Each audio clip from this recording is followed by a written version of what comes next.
আসসালামু আলাইকুম। প্রিয় দর্শক, অন্য মঞ্চের আলাপচারিতায় আপনাদের সকলকে আমন্ত্রণ জানাচ্ছি। প্রিয় বন্ধুরা, প্রীতি সালাম এবং শুভেচ্ছা নেবেন।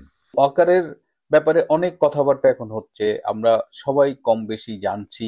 আমি আরো কিছু ইন্টারেস্টিং তথ্য পেলাম এই গত পরশুদিন।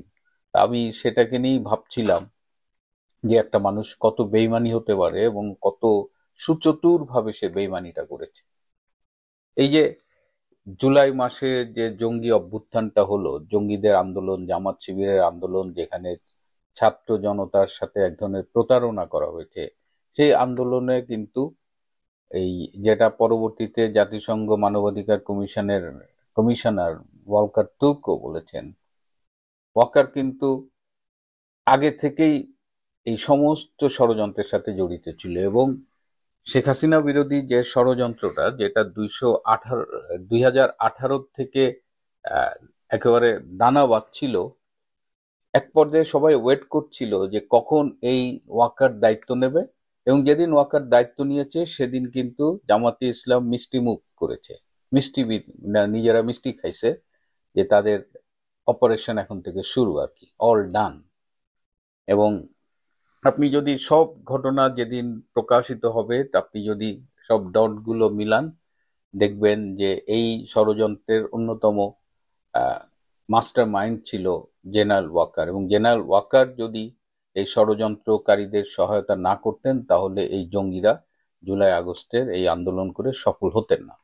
এমনকি আন্দোলনকারী অনেকেই বলেছেন যে আমাদের শুধুমাত্র লক্ষ্য ছিল যে শেখ হাসিনাকে সরিয়ে দেওয়া। কিন্তু এখন তো আপনারা দেখছেন, শেখ হাসিনাকে সরানোটা না, পুরা বাংলাদেশ থেকে মুক্তিযুদ্ধের নাম গন্ধ মুছে ফেলা, পুরো বাংলাদেশটাকে পাকিস্তানি ভাবধারায় ফিরিয়ে নেওয়া, পুরো বাংলাদেশটাকে জঙ্গিদের মানে অভয়ারণ্যে পরিণত করা, সবই ডক্টর ইউনূস এবং তার গং সফলভাবে এখন পর্যন্ত করে চলেছে। তো যে ইন্টারেস্টিং ইনফরমেশন গুলো আপনাদের আমি একটু আজকে দেব, যেমন অগাস্টের শেষে গণভবনে এবং স্বরাষ্ট্রমন্ত্রী আসাদুজ্জামান কামালের বাসায় সন্ধ্যার পর থেকে কিন্তু মিটিং হতো। এবং মিটিং গুলো রাত 1টা 1:30 পর্যন্ত চলতো। এটাও কিন্তু এই ওয়াকারের একটা কৌশল ছিল, যে সবাইকে রাতে এনগেজ করে রাখা, যে আমরা এই করব সেই করব, আবার আমাদের উপরে দায়িত্ব দেন, আমরা ম্যানেজ করব, এটা বলতেন। আর এদিকে সব ইনফরমেশন জামাতের কাছে চলে যেত এবং জামাত সেই অনুযায়ী প্রিপারেশন নিত, পরের দিন আন্দোলন করত। আর সরকার ব্যস্ত ছিল এই গভীর রাত অবধি এই মিটিং আর মিটিং করার। আমি এই যে গত এপ্রিলে কলকাতায় গিয়েছিলাম, আমি একজন আওয়ামী লীগের কেন্দ্রীয় নেতাকে জিজ্ঞেস করেছিলাম যে এত বড় একটা জঙ্গি অভ্যুত্থান হয়ে গেল, আমরা মাঠে আওয়ামী লীগকে কেন দেখলাম না, আওয়ামী লীগ কেন 10-20 লাখ লোক মাঠে নামালো না? তো নেতা আমাকে বলেছেন যে আওয়ামী লীগ কিন্তু সমাবেশের পরিকল্পনা করেছিল আগস্টের 1, 2, 3 তারিখে। রিপিটেডলি তারা চেয়েছে যে পার্টি সমাবেশ করুক, পার্টি শোডাউন করুক, কিন্তু আহ, নেত্রী চায়নি যে পার্টি রাজপথে আসুক, সেখানে একটা সংঘর্ষ হোক এবং অনেক হতাহতের সংখ্যা বেড়ে যাক। এবং আমাকে সেই নেতা বলেছিলেন যে আমি এত বছর ধরে রাজনীতি করি নেত্রীর সাথে, নেত্রী কখনো আমাকে এইভাবে ধমক দিয়ে কথা বলেনি। সেটা সম্ভবত 3 তারিখে, 3 আগস্ট অর 2 আগস্ট, নেত্রী বলেছিল যে তুমি কি চাও যে এখানে হাজার হাজার লোকের লাশ পড়ুক? তো তার এরপরে আসলে আওয়ামী লীগ আর এই তাদের যে পলিটিক্যাল স্ট্যান্ডটা, সেটা থেকে তারা সরে আসছে। কেন আওয়ামী লীগ পলিটিক্যাল স্ট্যান্ডটা নেয়নি, এই প্রশ্নের উত্তরটাও যদি আমরা খুঁজি, এখানেও কিন্তু ওই ক্রিমিনাল জেনারেল ওয়াকার খান, সে এটা কনভিন্স করেছিল প্রধানমন্ত্রীকে যে army will handle the situation, এখানে দলের লোকজন নামানোর দরকার নাই। দেখেন কি সুচতুর ভাবে সে পরিকল্পনা করেছে, সে মাননীয় প্রধানমন্ত্রীকে কনভিন্স করেছে। এবং 3 তারিখে 4 তারিখে গণভবনে মিটিং হয়েছে, তাদের একটা কোর কমিটি ছিল, তারা স্বরাষ্ট্র মন্ত্রণালয়ের বাসায় বসতো। কোর কমিটি মানে হলো পুলিশ, এনএসআই, এসবি, ডিজিএফআই এদের প্রতিনিধি নিয়ে। তো এই সবখানেই কিছু হলেই ওয়াকার আগ বাড়িয়ে বলতো যে আমরা এটা ম্যানেজ করব, আপনাদের কোনো চিন্তা করতে হবে না। এবং 4 তারিখের কথা আপনারা জানেন যে আমাদের স্বরাষ্ট্রমন্ত্রী আসাদুজ্জামান খান কামাল, উনি একটা সাক্ষাৎকারেও বলেছিলেন যে 4 তারিখে উনি বলেছেন আর্মি উইল টেক কেয়ার। তখন স্বরাষ্ট্রমন্ত্রী পুলিশের আইজিপি কে বলছেন যে আপনি আর্মি চিফের সাথে কথা বললে কোঅর্ডিনেট করেন, 5 তারিখ ম্যানেজ করবেন।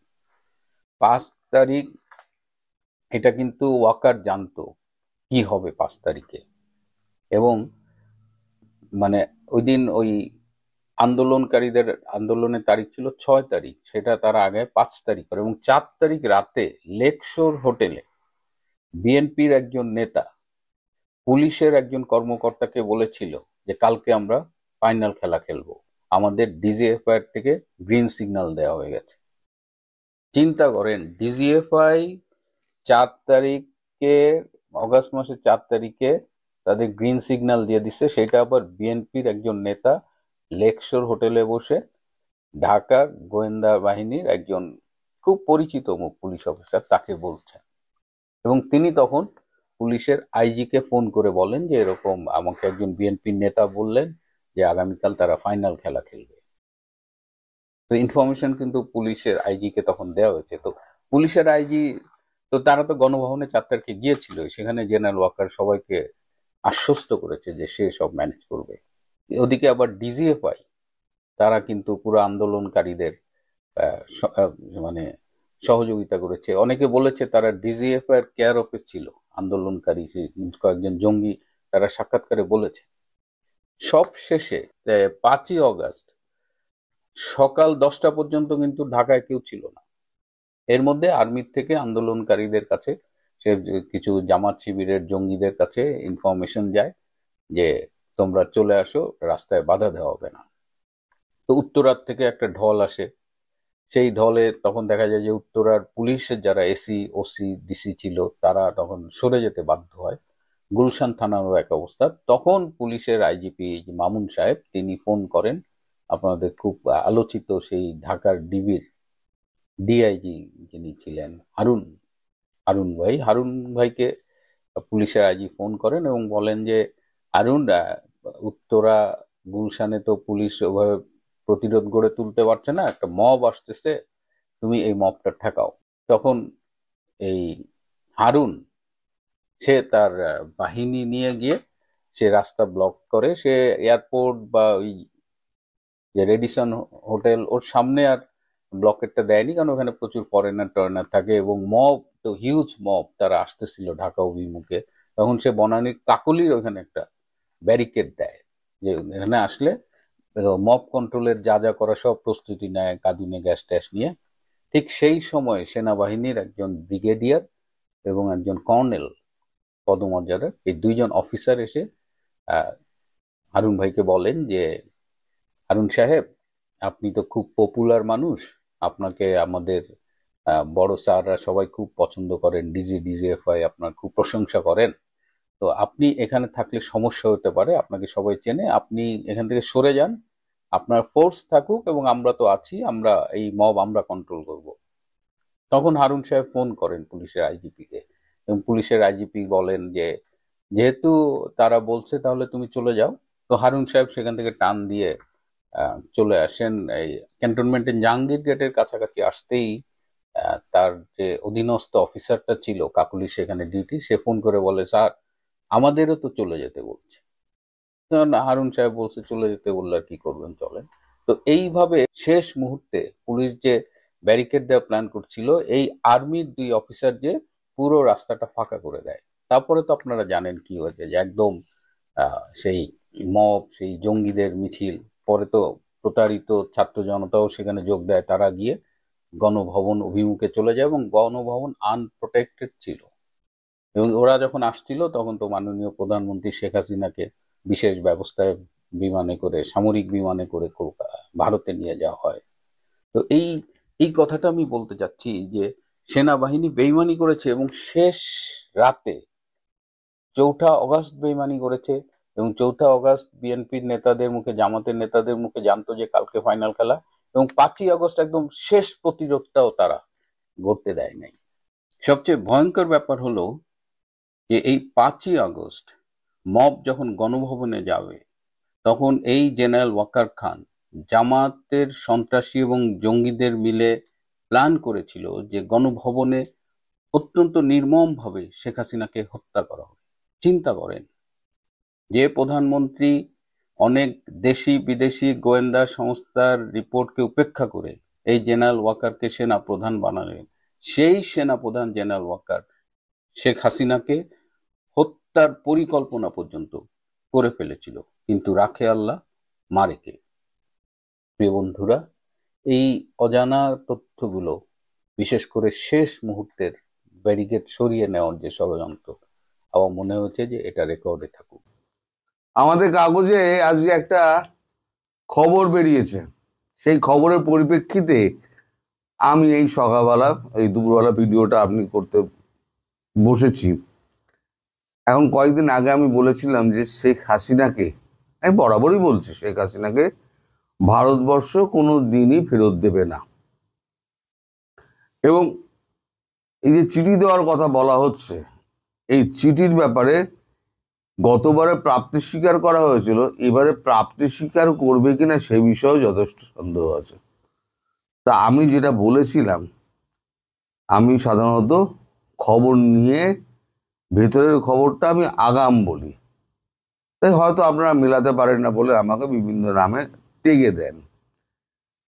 তা যাই হোক, এখন আমাদের কাগজে একটা খবর বেরিয়েছে, খতিয়ে দেখা হবে আইনি দিক, হাসিনা ফেরতের চিঠিতে হেলদোল নেই ভারতের।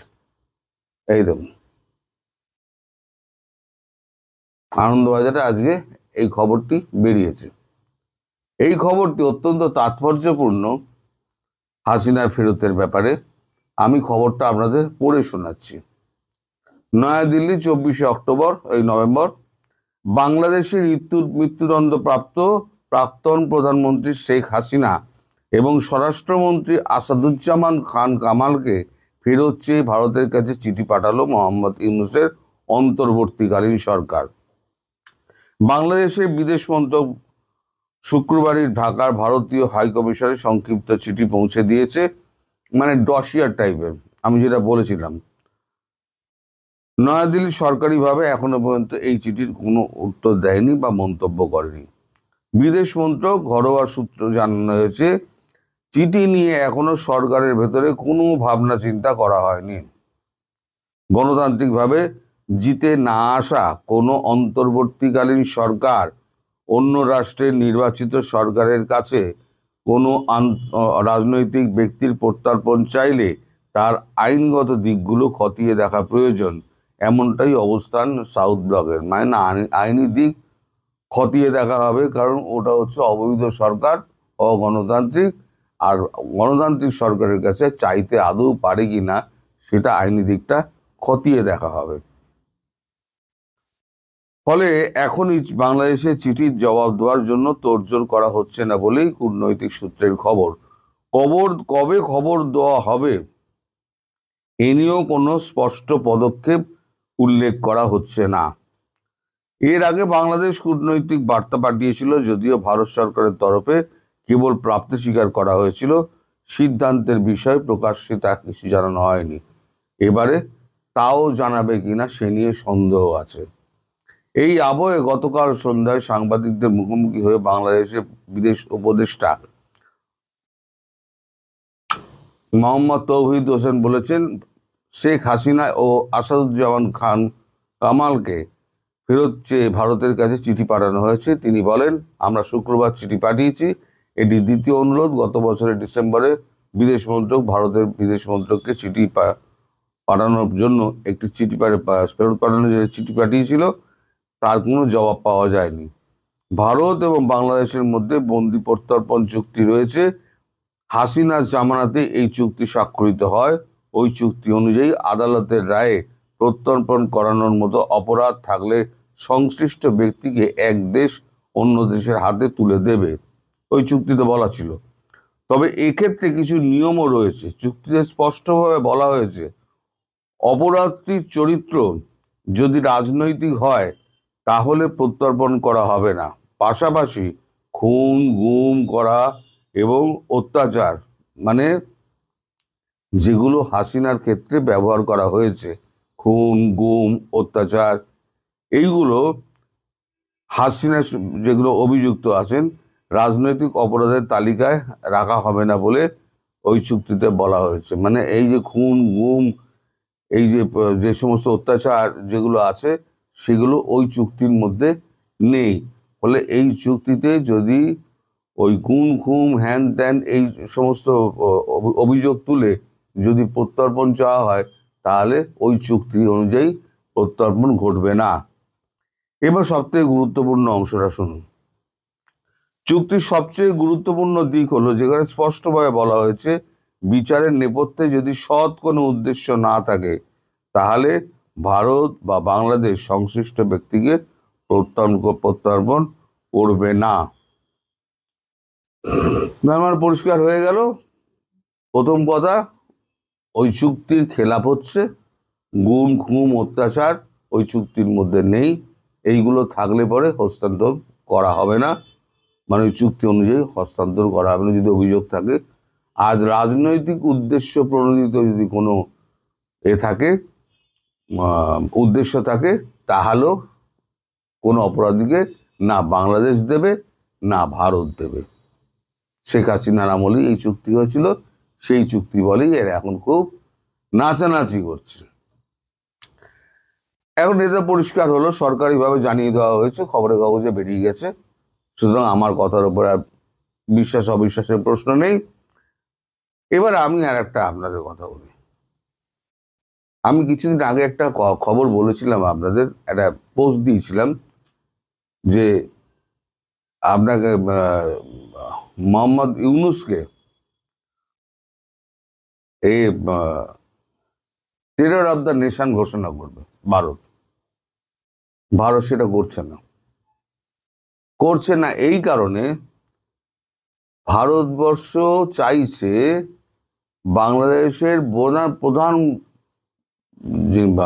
মন্ত্রী যিনি বর্তমানে আছেন বাংলাদেশে এক্সট্রাডিশনে, তিনি আইসিডিতে মামলা করুন যাতে অপরাধী ইউনূসকে এক্সট্রাডাইট করে বাংলাদেশ থেকে প্রধানমন্ত্রী এখানে পাঠানো হয় ভারতে। অর্থাৎ এখানে ভারতের বিরুদ্ধে মামলা একটা করা হচ্ছে ইউনূসের নামে। ওখানেও মামলা রয়েছে, ওই চুরি কর ফাঁকি হ্যান ত্যান এই সমস্ত মামলা ওখানেও রয়েছে।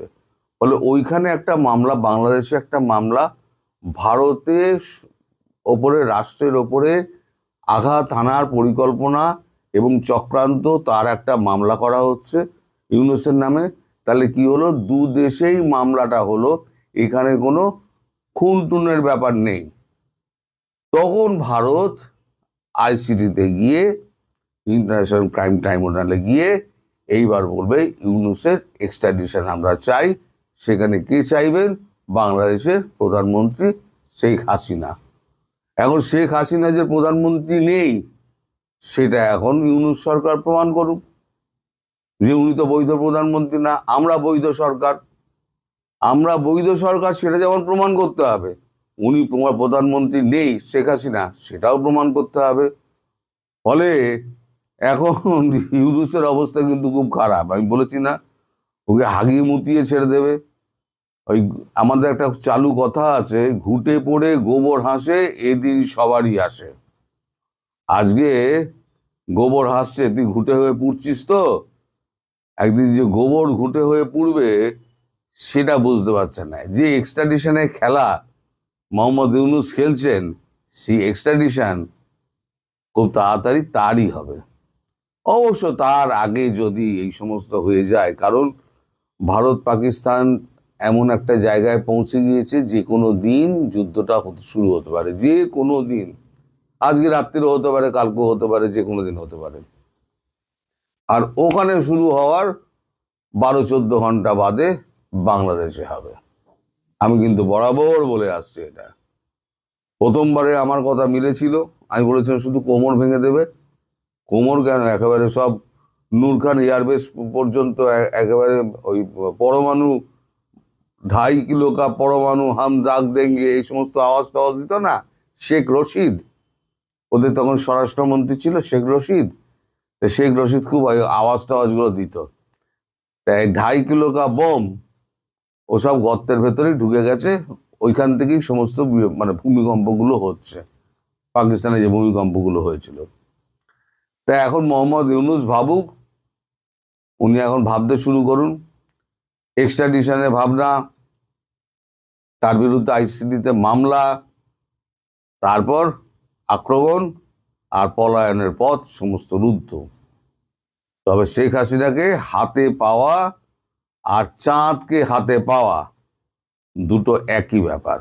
ভারত তার অবস্থান পরিষ্কার করে দিল, শেখ হাসিনাকে কোনো দিনই ইউনূস গভর্নমেন্ট ফেরত নিয়ে যেতে পারবে না। ভারত কোনো শর্তে, কোনো চাপে ভারতবর্ষ শেখ হাসিনাকে ফেরত দেবে না, দেবে না, দেবে না। এই তার প্রমাণ হচ্ছে এই খবরের কাগজ। এটা আমার কথা নয়, এটা সরকারের কথা। সরকার যেটা এখানে বলে দিয়েছে সেটাই এখানে ছাপা হয়েছে। সুতরাং সরকারি ভাষ্য আমি আপনাদের পরিষ্কার করে বলে দিলাম। এরপরে আপনাদের মনে কোনো দ্বিধা দ্বন্দ্ব থাকা উচিত নয় বলে আমার মনে হয়। এখন আপনারা সবাই অপেক্ষা করুন কবে একটু পরিস্থিতি একটু অন্যরকম হয়। খুব একটা দেরি হবে না। এই যত এখন তৈরি হচ্ছে না, এই মামলা টামলা হ্যান ত্যান অদূর অব্দি যাবে বলে আমার মনে হয় না। তার আগে একটা কিছু হয়ে যাবে।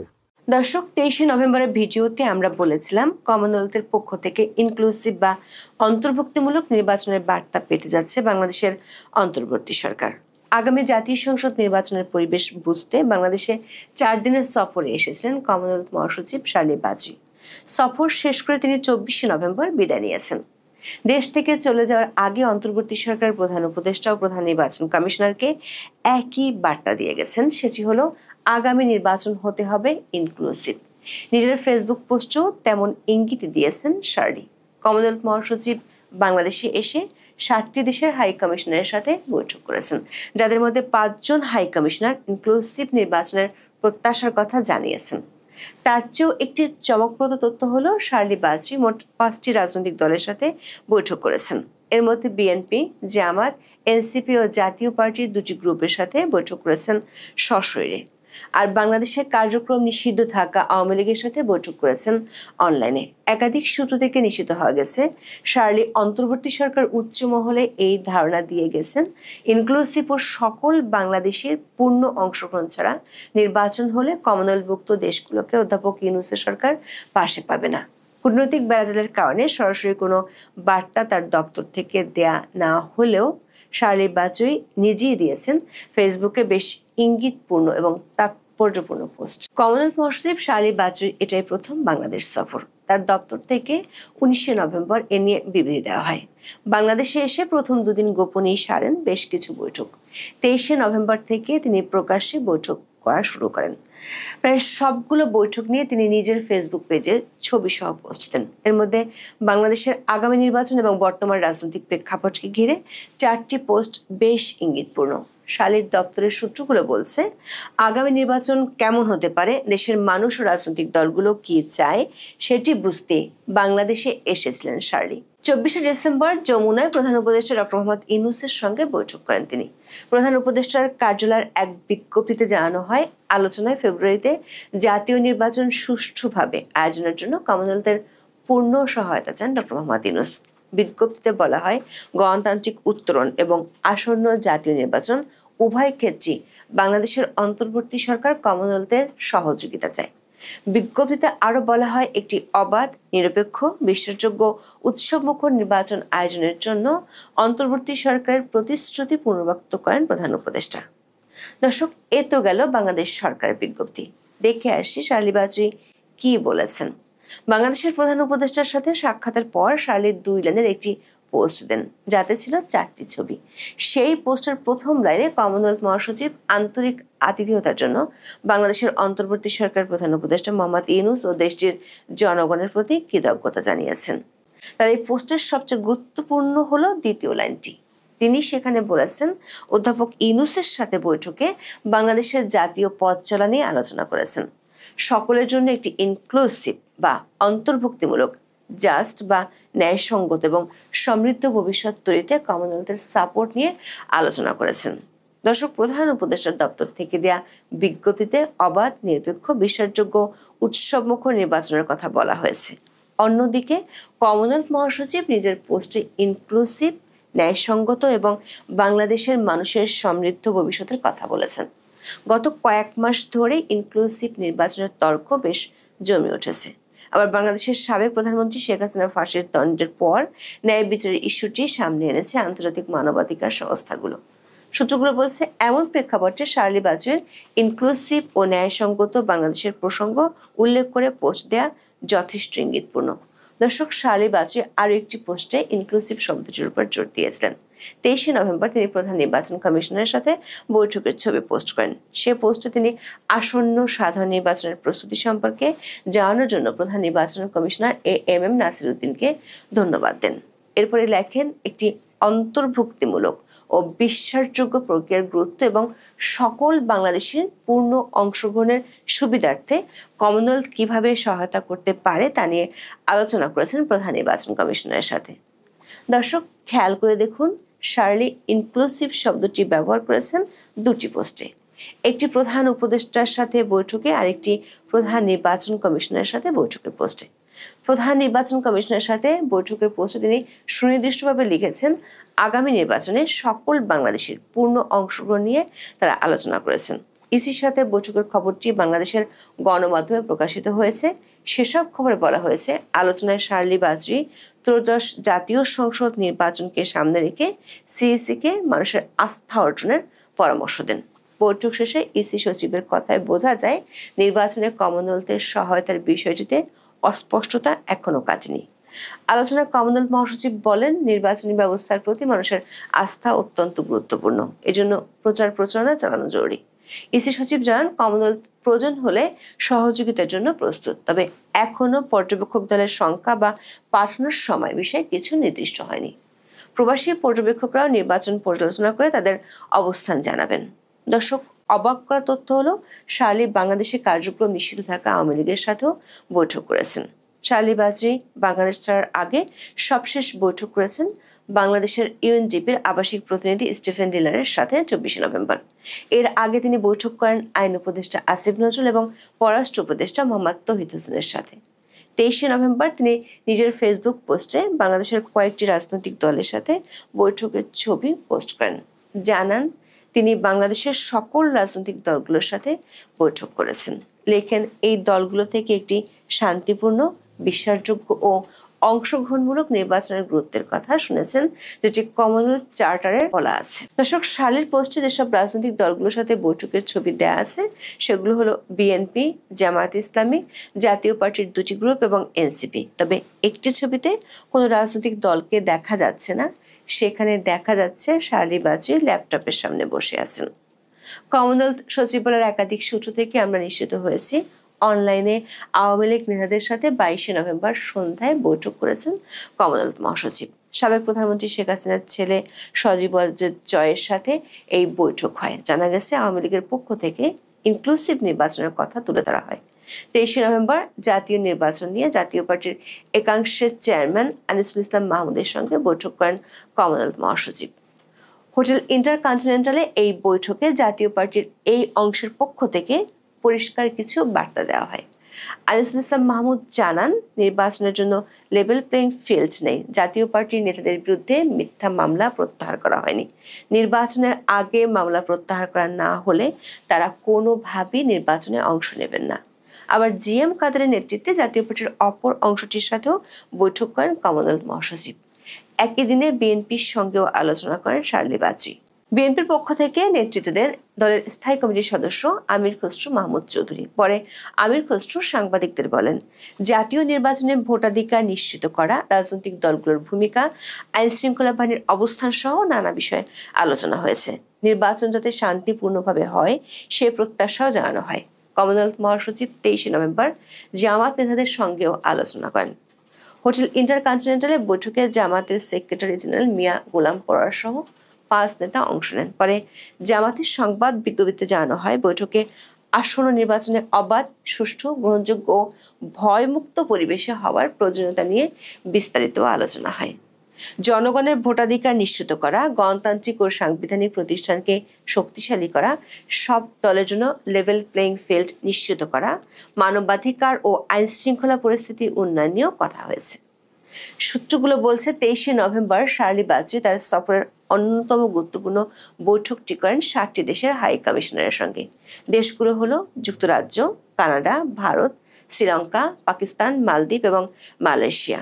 সূত্রগুলো বলছে এর মধ্যে 5টি দেশ বাংলাদেশের আগামী জাতীয় সংসদ নির্বাচন যাতে অবাধ, সুষ্ঠু এবং ইনক্লুসিভ হয় সে কথা তুলে ধরেছে। হাই কমিশনারদের পক্ষ থেকে আশঙ্কা প্রকাশ করা হয়েছে, সবগুলো দল যদি আগামী নির্বাচনে অংশ নিতে না পারে তাহলে বাংলাদেশে স্থিতিশীলতা নাও আসতে পারে। যদি তাই হয় তাহলে এসব দেশের বিনিয়োগ নিয়ে চিন্তিত হাই কমিশনাররা। সূত্রগুলো বলছে 60টি দেশের হাই কমিশনারের সঙ্গে একত্রে বৈঠক করলেও অল্প সময়ের জন্য শার্লি প্রভাবশালী 3টি দেশের হাই কমিশনারের সাথে আলাদাভাবে কথা বলেছেন। এছাড়া শার্লি প্রধান বিচারপতি সহ আরো কয়েকটি গ্রুপের সাথে বৈঠক করেছেন। দর্শক, শার্লি যে ইনক্লুসিভ নির্বাচনের কথা অধ্যাপক ইউনূসকে বলে গেছেন সেটি আসলে কমনওয়েলথভুক্ত দেশগুলোর কথাই তিনি জানিয়ে দিয়ে গেছেন। সামনে হয়তো আরো আন্তর্জাতিক মহল থেকে একই ধরনের বার্তা আসবে। প্রশ্ন হলো, সংস্কার, নির্বাচন নিয়ে লেজে গোবরে পরিস্থিতি তৈরি করে ফেলা সরকার এই বিদেশি বার্তাকে পাশ কাটাবে কিভাবে?